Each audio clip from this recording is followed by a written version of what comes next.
Recibo un cordial saludo de nuestra parte, profesor. En esta oportunidad, mi grupo y yo tenemos el agrado de presentar ante usted lo que sería el trabajo encargado número 2. En este trabajo se nos pidió el desarrollar, simular e implementar un circuito en Proteus que cumpla con las especificaciones de un ascensor. Es decir, que cuando nosotros seleccionemos un piso,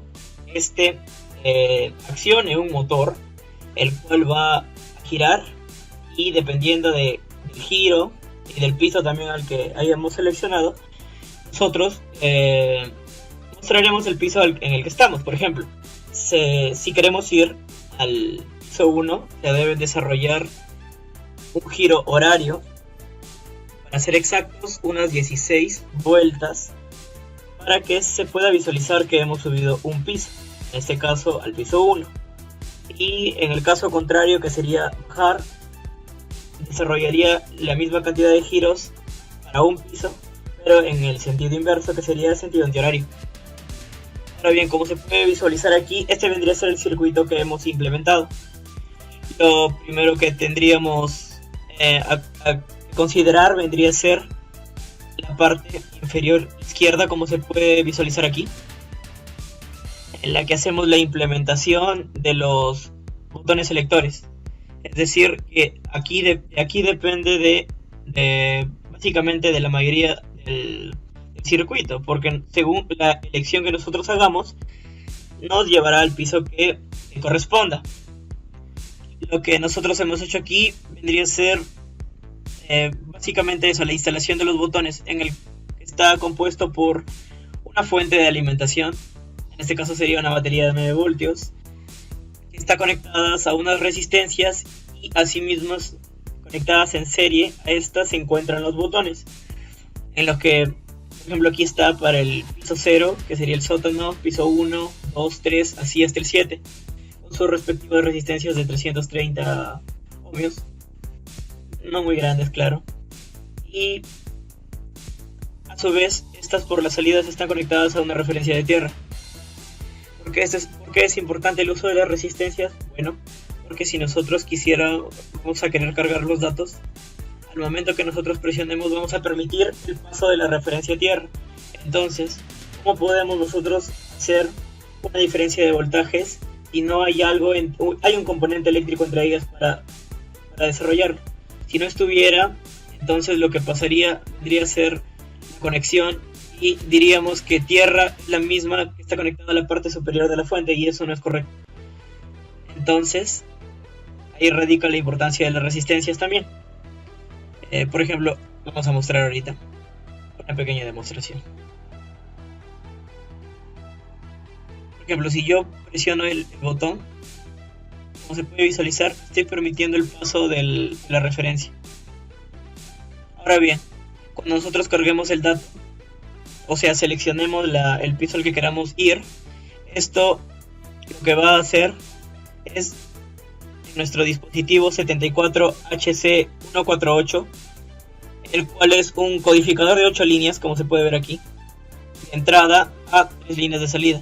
Lo que hace esto es recibir el número desde el 0 hasta el 7, claro, y lo convierte a número binario, a código binario, para la correcta comparación más adelante, ¿no? Esto consta de un EI, que vendría a ser un habilitador, el cual, como está negado, va a tener que estar conectado a tierra, que es el 0, para que al momento de negarlo sea 1 y entonces se encuentre habilitado y funcional. También las salidas se encuentran negadas, por lo tanto, si nosotros queremos los datos reales, que el código binario real, tendríamos que usar puertas NOT. También tiene un GS, el cual es muy importante porque esto es 0 cuando se encuentra habilitado, obviamente, pero además una de las entradas se encuentra activa. Es decir, si yo selecciono un piso, esto al instante va a ser 0, y en el momento en el que yo lo suelto va a volver a ser 1. Entonces el cambio es instantáneo con el clic del botón. ¿Y para qué nos sirve esto? Bueno, esto nos sirve porque Porque como nosotros sabemos, al momento de seleccionar el piso, esto no se va a guardar en este dispositivo. El dato no se guarda. Es decir, si yo selecciono por ejemplo 1, en mi código binario esto debería ser 001. Claro que está negado, entonces sería lo contrario. Pero esto no lo va a guardar. Desaparece al mismo instante en el que yo lo suelto. Entonces, para ello hacemos uso de un 74HC194, el cual es un registro de desplazamiento, el cual hemos utilizado. ¿Por qué desplazamiento? Bueno, porque depende de las entradas.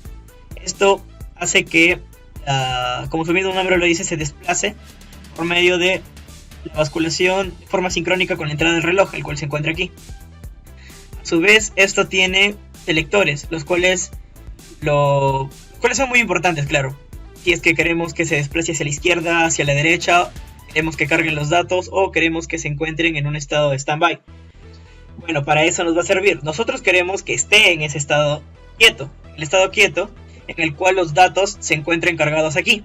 Entonces, como bien dije, vamos a hacer uso del GS, porque si nosotros conocemos este dispositivo, esto permite que se carguen los datos cuando los selectores se encuentran en 1.1 y que estén cargados, o sea que se encuentren quietos, que no se desplacen cuando se encuentran en 0.0. Entonces, como el cambio es instantáneo, nosotros vamos a tener aquí un 0, que negado sería un 1. Entonces, si esto es 1, va a permitir que yo cargue los datos que he obtenido en mi 74HC148. A su vez, cuando yo suelte el botón, esto va a volver a su estado de 1, que negado sería 0. Entonces en los selectores yo tendría 0,0 y los datos se mantendrían cargados en la parte de las salidas, que sería mi Q0, Q1 y Q2. Entonces ahí ya solucionamos uno de los problemas, que era el de guardar los datos. Ahora, para la explicación del reloj, ¿por qué hemos considerado esto en la simulación? Bueno, porque básicamente es por problemas de la simulación. Si nosotros colocamos un reloj en la parte inferior, aquí, al momento de simular nos arroja un error en la parte de mensajes que dice que se está excediendo el CPU y por lo tanto no está simulando en tiempo real. Además que aquí, en este reloj, nosotros tenemos que considerar una frecuencia mayor. Ya no será de 1 Hz, sino de 10 Hz. ¿Por qué de 10 Hz? Bueno, porque como bien dije, al momento de cargar los datos será instantáneo. Entonces yo no voy a estar esperando aquí a que los datos se carguen, a que llegue el flanco del reloj para que se carguen los datos. Lo que yo voy a desarrollar es algo instantáneo, un clic y lo suelto. Por lo tanto, si yo quiero cargar los datos de manera instantánea, tendría que hacerse en un periodo muy corto. Por lo tanto, lo que debería hacer sería aumentar la frecuencia, y 10 Hz serían la opción. Entonces, si yo quisiera hacerlo en la vida real, simplemente tendría que conectar a ese clock, que es netamente por la simulación, un circuito de reloj 555 con las especificaciones como se puede visualizar aquí, con las mismas resistencias pero cambiando en el capacitor. ¿Por qué? Porque como nos enseñaron a lo largo de todo el ciclo, esta vendría a ser la fórmula de periodo. El periodo vendría a ser lo inverso de la frecuencia. Entonces, si quisiéramos obtener la frecuencia, simplemente deberíamos dividir 1 sobre t, que sería 1 sobre el periodo, y eso nos proporcionaría la frecuencia. Entonces, si tenemos la resistencia 1, que es 5,1K, y la resistencia 2 de 4,7K, al momento de multiplicar aquí, si nosotros consideramos un capacitor, vamos primero con esto, si consideramos un capacitor de 100 microfaradios, esto al momento de multiplicar nos va a dar 1 Hz, que vendría a ser un segundo el periodo, aproximadamente, muy aproximado. Y si es que yo quisiera 10 Hz, básicamente tendría que reducir el capacitor, lo dividiría entre 10 y ahí tendría mis 10 Hz con un 0,1 segundo de periodo. Entonces eso sería lo que tendríamos que conectar aquí. Pero como dije, lo estamos sustituyendo por este clock para que no nos arroje el error en la simulación. Ahora lo que seguiría es conectar el dato que yo ya cargué al 74LS85, el cual es un circuito comparador de magnitudes de 4 bits, como se puede visualizar aquí. Tenemos desde el más significativo hasta el menos significativo, que sería el primer número, y desde el más significativo hasta el menos significativo, el segundo número. ¿Y de qué depende este segundo número? Bueno, este segundo número va a depender del piso en el que nos encontremos. Si nosotros, por ejemplo, seleccionamos un piso y este piso es mayor al piso en el que estoy, esto me lo va a comparar y me va a arrojar aquí el valor en el que se encuentra menor. En el caso contrario, yo me encuentro en un piso mayor y seleccione uno menor, entonces me arrojará aquí. Y también es importante porque digamos que yo me encuentro en el piso en el que quiero estar, entonces eso tendría que ser igual, y me sirve porque yo voy a considerar una combinación para la habilitación del giro del motor.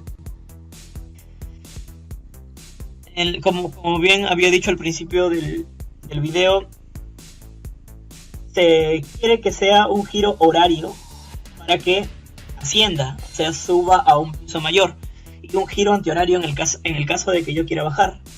Entonces, ahí interviene mucho lo que vendría a ser esta parte, la comparación propiamente dicha, en el cual vamos a hacer uso de dos compuertas AND. Tengo el primer AND que estará conectado a la comparación del menor con el igual negado, y la otra compuerta estará conectada a la comparación del mayor también con la negación del igual. ¿Y por qué se da esto? Bueno, como podemos observar, la conexión va hasta la parte de los flip-flops. ¿De qué me sirve esto? Bueno, esto básicamente también trabaja como un registro de desplazamiento, porque nosotros vamos a lo que obtengamos aquí propiamente de la instalación, va a guardar los datos. Lo que hace el flip-flop es almacenarlos y genera un ciclo de desplazamiento. Es decir, dependiendo de estas entradas, por decirlo así, de los datos, voy a desarrollar el desplazamiento que deseo, el cual obviamente va a depender también de la entrada del reloj. Como se puede visualizar aquí, nosotros vamos a querer que se desarrolle un desplazamiento paso doble, en el caso del motor que tenemos aquí, el cual va a depender de una variable externa, y la variable externa vendrían a ser los comparadores. Estamos desarrollando aquí las compuertas, la combinación de las compuertas del comparador. Si nosotros tenemos un 0, esto será un desplazamiento hacia la izquierda, y por lo tanto nos dará un giro antihorario. Y en el caso de que sea 1 ocurre lo contrario, se da el giro horario. Nosotros, como ya hicimos en un trabajo previo, consideramos el desplazamiento. Claro que esto se encuentre invertido. El más significativo sería el D y el menos significativo sería el A. Por lo tanto, si nosotros lo ordenáramos de la forma que debería ser, diríamos D, C, B y A. Y el desplazamiento, como se puede observar aquí, iría desde A hasta D. Por lo tanto, sería un desplazamiento hacia la izquierda, y el giro es antihorario. Y eso es lo que tenemos aquí, pero no consideramos C y D porque estas son las negaciones de las anteriores. Así que ahí reducimos mucho el sistema, para el cual solamente tendríamos dos mapas de Carnap, y tendríamos así mismo las compuertas que debería ir a la entrada de flip-flop, en la entrada D. Ahora, ya una vez realizado los casos para nuestro desplazamiento, para el tipo de desplazamiento que queremos, solamente quedaría hacer las consideraciones respectivas con la variable externa, que sería el Y, el cual dijimos que es 0 para un giro antihorario y es un 1 para un giro horario. Entonces veámoslo de la siguiente manera. Si yo quiero bajar, eso será un 0, giro antihorario. Si yo quiero subir, eso debe ser un 1, un giro horario. Bien, entonces, ¿cómo puedo obtener eso? Si yo selecciono un piso, el cual es mayor, yo quiero que suba. Entonces, lo que me va a encender es aquí, en la comparación del mayor. Al momento de compararlo, yo voy a tener aquí un 1. Porque tenemos 1 con un 0 negado sería 1. 1 y 1 es 1. Entonces, como bien dije, 1 sería el giro horario. La conexión que nosotros hagamos va a ser esta línea que se puede observar aquí. Caso contrario, si yo seleccionara un piso menor, entonces esto será 0 y por lo tanto la variable y va a ser 0, se daría el giro antihorario. Entonces, aquí radica la importancia de estos comparadores. Ya desarrollé ahora mi variable externa, ya tengo todos los datos listos para que se desarrollen en mi parte analógica aquí, que es el motor paso a paso. El cual también está conectado, como podemos observar, a unos optoacopladores y también están conectados a unos transistores TIP 41. ¿Por qué es importante el uso de un optoacoplador? Bueno, porque este es un dispositivo de emisión y recepción. Funciona como un interruptor, como se puede ver aquí. Consta de un LED infrarrojo, el cual, digamos que se encuentra, al momento de encontrarse encendido, esto va a transmitir el dato y va a permitir aquí el giro, ¿no? Básicamente. ¿Y cuáles las ventajas que tienen? Bueno, la ventaja es el aislamiento y la protección. Porque como se puede observar, no están conectados directamente.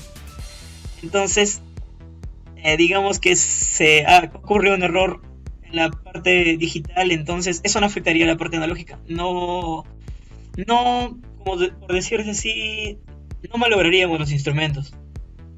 No habría pérdidas. Entonces, ahí radica una de sus ventajas, ¿no? Cabe recalcar que el motor, como se puede observar aquí, consta de 6 pines de conexión, los cuales van a depender mucho del lugar al que nos conectemos. En los trabajos que hemos desarrollado para la segunda unidad, nuestro motor, por decirse así, estaba conectado, por ejemplo, esto estaba conectado a la parte B, por decirse así. A la parte superior está conectada a la parte A, esto a la parte C y este pin a la parte D. Que digo que es importante ver esto porque esto depende, de la conexión depende del el ángulo en el que se encuentre, el ángulo inicial. En los trabajos anteriores empezaba con un ángulo de 90, pero obviamente yo no quiero que suceda esto, porque cuando yo empiezo a encender el ascensor, esto debería estar en un estado de ángulo cero, no debería moverse, no debería realizarse ningún giro. Entonces la combinación que nosotros hagamos aquí va a ser vital para que no ocurran esos desplazamientos no deseados.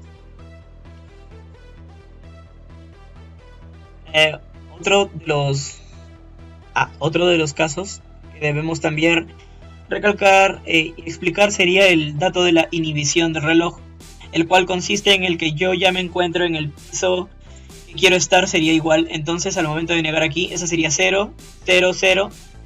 Esto es 0, obviamente. Por lo tanto, cuando se dé ese caso en el que yo ya me encuentro en el piso que debo estar, voy a inhibir el reloj y ya no permitiré el paso prácticamente del franco del reloj.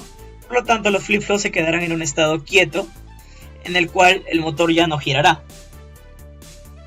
Claro que yo no quiero que gire porque ya no deseo desplazarme. Otro de los problemas que tuvimos que solucionar fue los desplazamientos no deseados. ¿Qué quiero decir con eso? Al momento de realizar la instalación y simularlo, nos arrojaba, por ejemplo, aquí, en vez de dar 16 giros, daba 17. ¿Por qué ocurría esto? Esto básicamente ocurría aquí. Al momento de nosotros hacer la inhibición y permitir el paso de la entrada del reloj, esto se desarrollaba con retraso. Por lo tanto, cuando nosotros ya desarrollábamos los 16 giros, esto aún tenía cargado a la entrada del reloj antes de inhibirse y daba un giro de más. Entonces, ¿cómo pudimos solucionar eso? Eso lo solucionamos gracias a una combinación. Aquí, por ejemplo, como se puede visualizar, aquí tenemos conectado a la entrada del S en los flip-flops un 1. Y en la entrada del R está conectado con la parte de la inhibición. ¿Qué quiere decir esto? Bueno, esto básicamente es jugar con la lógica y con combinaciones. Si nosotros tenemos un 1, es decir, está encendido aquí, en el S, el flip-flop. Si nosotros, digamos, tenemos aquí un 1 también, esto va a permitir que los datos se desarrollen y se desplacen con normalidad. Pero en el momento en el que se da 1-0, esto da un reset. ¿Qué significa esto? Que vuelven al estado inicial en el que empezaron. Es decir, si yo tuviera aquí 1-1-0-0, que es mi estado inicial, claro, yo voy a, al momento de desarrollar el desplazamiento, digamos ahora tengo 0-0-1-1 y le doy un reset.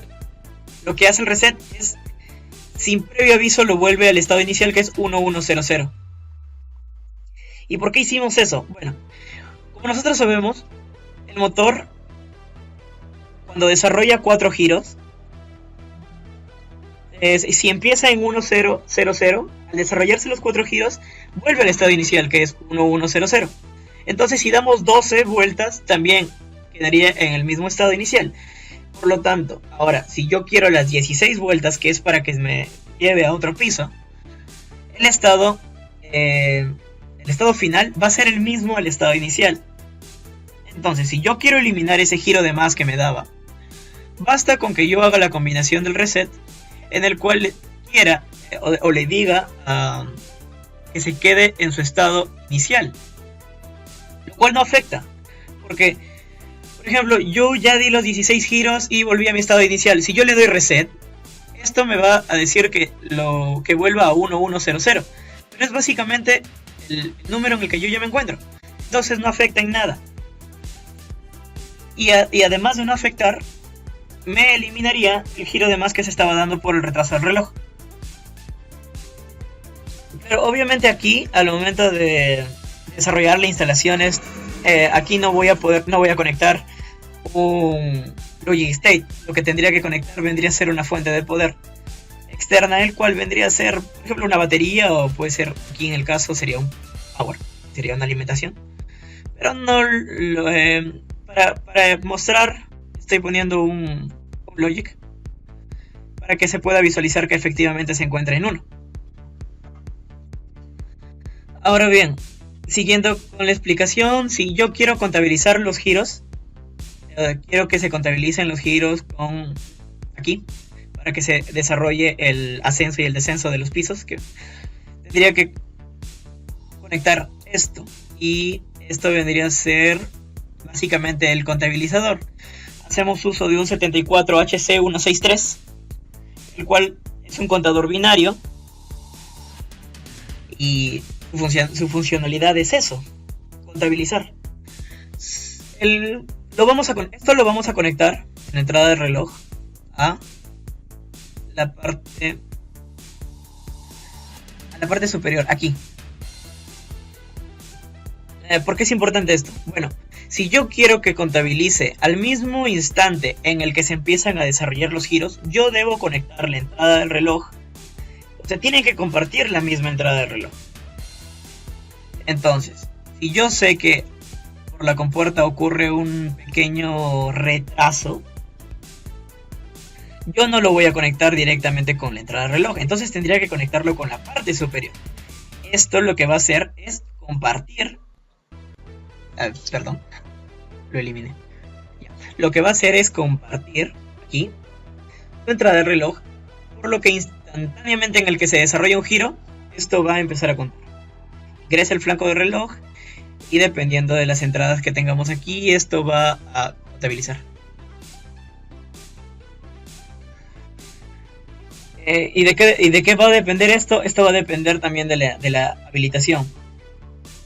En el momento en el que yo me empiezo a desplazar, esto va a ser 1. Por lo tanto, si yo quiero que cuente, para que cuente, en el ENP y el ENT son las combinaciones para que se dé el registro de desplazamiento.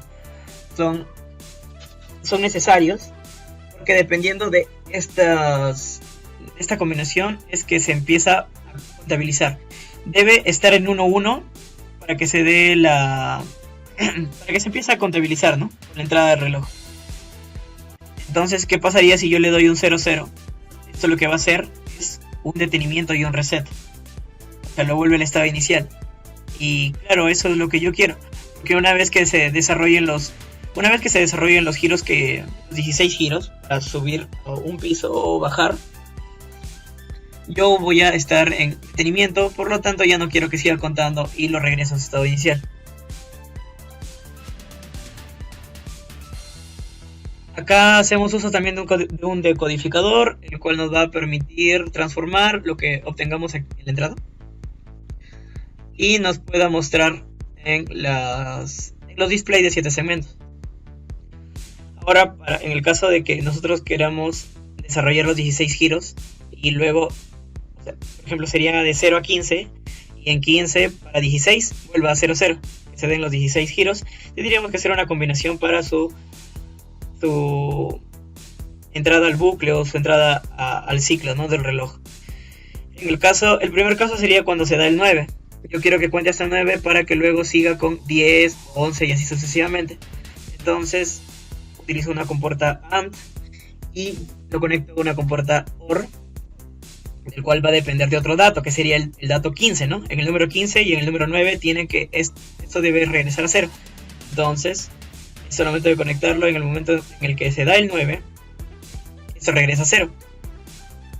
Y también permite la entrada del reloj para que se cargue un dato y se dé el 1 en el segundo display. Ahora, cuando se da el caso del 15, tendría que habilitar otra compuerta. Cuando se da esto, yo voy a hacer que regrese a 0 y además también hago que regrese a 0 en mi primer display o en mi primer contabilizador. Y también quiero que cuando se den los 16 giros me cuente 1. Entonces esta salida la voy a conectar a un 74LS190, el cual también su función es de contador, con la diferencia de algo muy beneficioso para nosotros, el cual es una entrada de la cual, dependiendo de lo que tengamos conectado aquí, va a sumar y restar. ¿Y por qué es importante esto? Bueno, si yo quiero subir, yo quiero que sume. Si yo quiero bajar de piso, yo voy a querer que reste.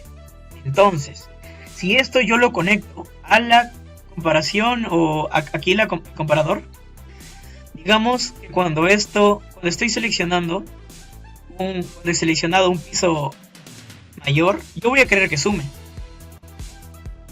Y cuando yo he seleccionado un piso menor, voy a querer que reste. En eso básicamente nos ayuda. Y claro, aquí para que sume tendría que estar conectado a este E o al pin número 4 que se puede visualizar aquí.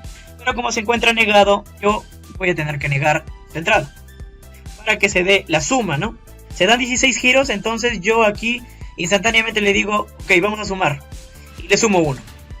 Si yo quiero bajar, entonces yo también le voy a sumar 1, pero este 1 va a estar agregado con el signo aquí. Entonces yo tengo 2.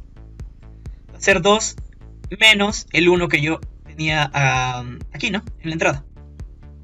Y esto también se conecta a un decodificador y se conecta a un display para que se muestre en el piso en el que nos encontramos. Y eso básicamente sería todo. Ahora con la simulación. Nos encontramos en nuestro estado inicial, que sería el piso 0, el piso 0, claro. El reloj no ha contado porque todavía no se encuentra habilitado ni el reloj ni la habilitación. Aquí tampoco nos encuentra desplazándose porque nos encontramos en un estado, además de que nos encontramos en un estado de reset, es un estado inicial, ¿no? No hay un dato que me diga yo quiero que se desplace hacia la izquierda, quiero que se desplace a la derecha, y tampoco está habilitado el reloj. Entonces no hay giro y no hay contabilización aún. Si yo quiero seleccionar el primer piso, esto va a tener que dar 16 giros en sentido horario.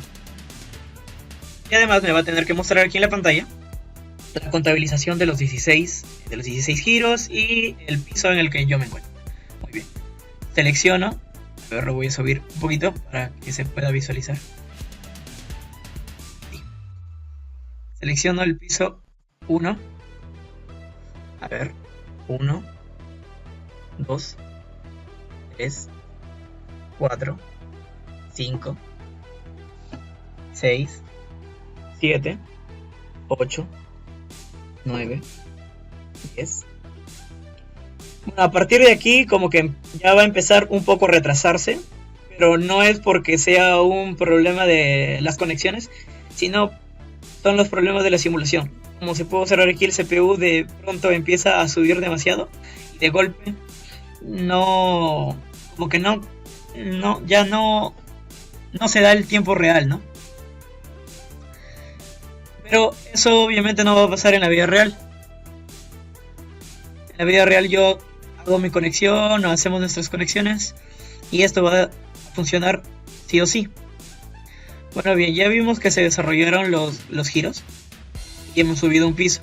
Ahora digamos que yo quiero subir otro piso. Voy al piso 2 para visualizar si se están dando los giros, ¿no? Muy bien, a ver, 1, 2, ahí ya se empieza a demorar, pero ya esos son problemas de la simulación. Si nosotros queremos comprobar que efectivamente se están desarrollando, tendremos que ver aquí. Por ejemplo, esto es 4, el estado inicial. Ahora en el caso del 5, 6,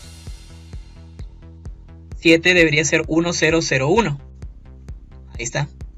8, 1, 1, 0, 0, 8. Muy bien. Instantáneamente, como se puede observar, al mismo instante en el que empieza a darse el desplazamiento y en el que debería darse el giro, instantáneamente se está dando la contabilización.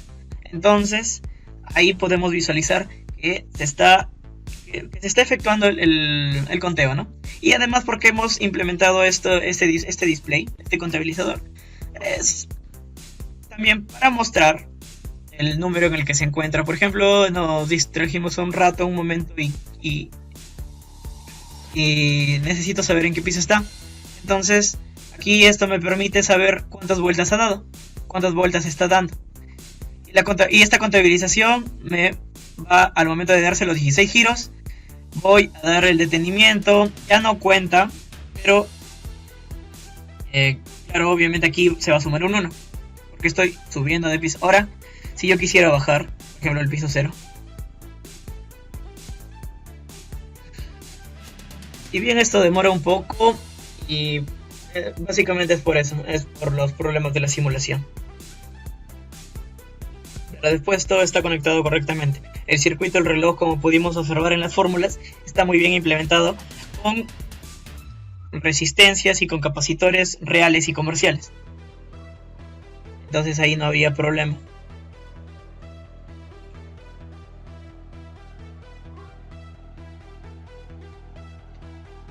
Muy bien, 13, 14 hacia abajo, 15 hacia el costado, 16. Como podemos observar, está dando un giro antihorario, lo que quiere decir que está bajando.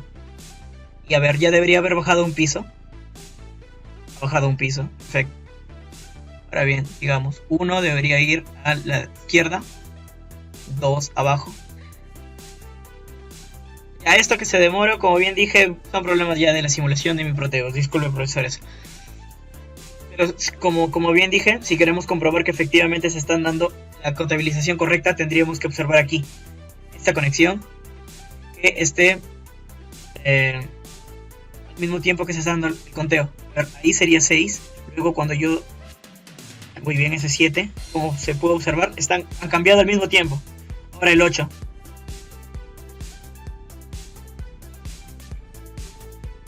El 8, muy bien, ahí está. En el motor sí o sí se va a demorar porque está haciendo ya un uso excesivo de mi capacidad, y además que hay demasiados componentes que están conectados entre sí. Y bueno, eso ya le habían mencionado algunos de mis compañeros en una clase.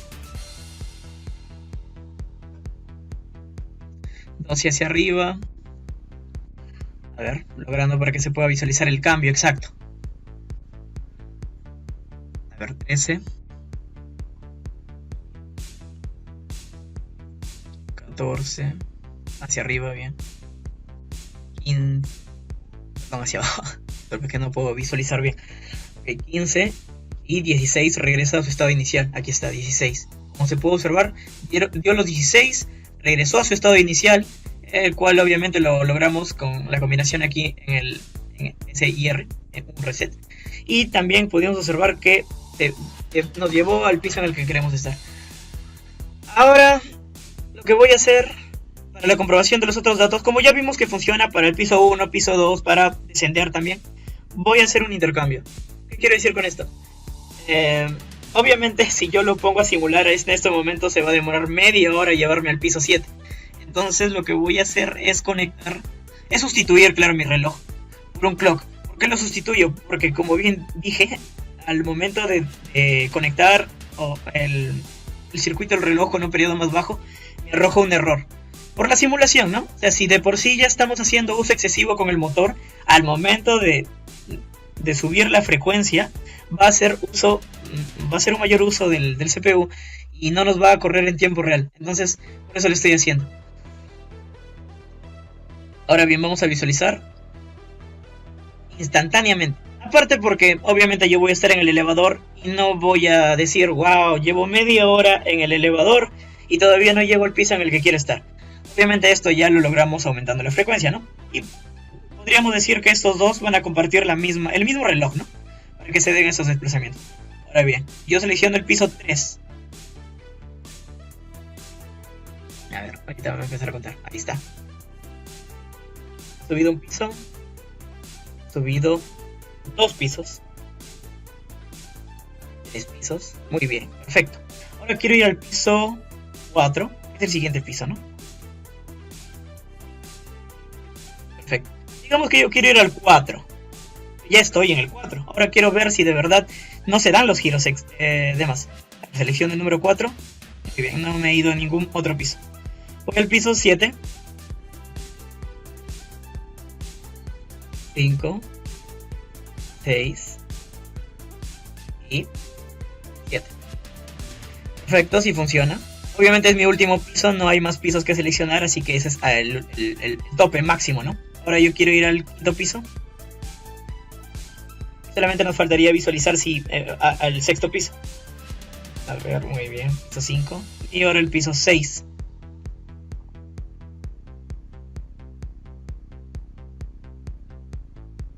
Muy bien. Ahora quiero regresar al piso 0.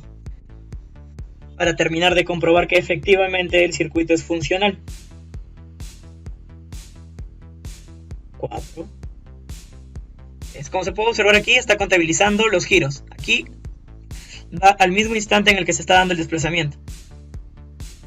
Por lo tanto, la contabilización, aquí ya nos podemos saldar eso de estar contando si es que está dando efectivamente 1, 2, 3 y 4 giros así.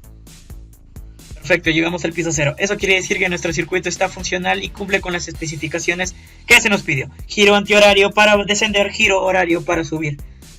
Y el uso de componentes reales, los cuales podemos utilizar en una realmente, ¿no? Claro, en la vida real. Y eso sería todo, profesor. Nos despedimos y gracias.